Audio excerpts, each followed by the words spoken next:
The arts and culture are really a strong sector within the state of Rhode Island. They rank third in terms of the economic input into the sector, into the state. But what we see it really manifest in Rhode Island is in terms of the sense of place it creates in our communities, the sense of social cohesion, as well as the economic impact.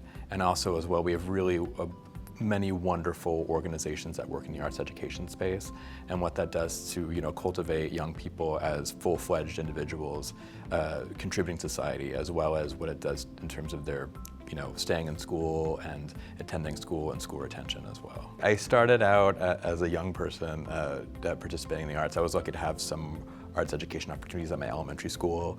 We had poets come and do a residency in our 3rd grade class, which really got me kind of started with arts and culture, and then I was in our 6th grade musical. And flash forward, I wound up going to graduate school for opera, performed as an opera singer for about 6 or 7 years, transitioned into arts administration, but my interest was always in thinking about the bigger ecosystem with arts and culture and what it does for people individually, but also communities collectively, and ultimately wound up working at a state arts agency like I am now, and being able to work at that level has been really a joy and a privilege. To individuals who don't see arts and culture as a critical driver to their communities, it's interesting.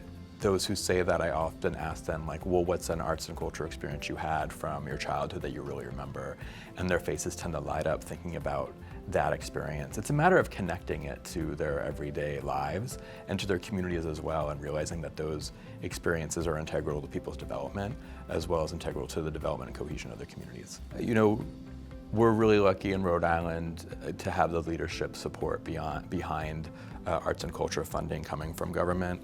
And what it really does is make our state a really wonderful and magical place to be in terms of access to arts education for young people, in terms of communities and their sense of place, and in terms of just the kind of joy that can be when living in a place that has that kind of access integrated within it. We're very lucky in Rhode Island in that we have a lot of artists who live particularly in the city of Providence, but also around the state.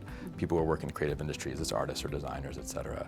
And we pride ourselves in a state arts agency in providing a substantial amount of support to artists, both through our grant programs, but also professional development trainings and things of that nature as well, often in partnership with other state agencies within state government.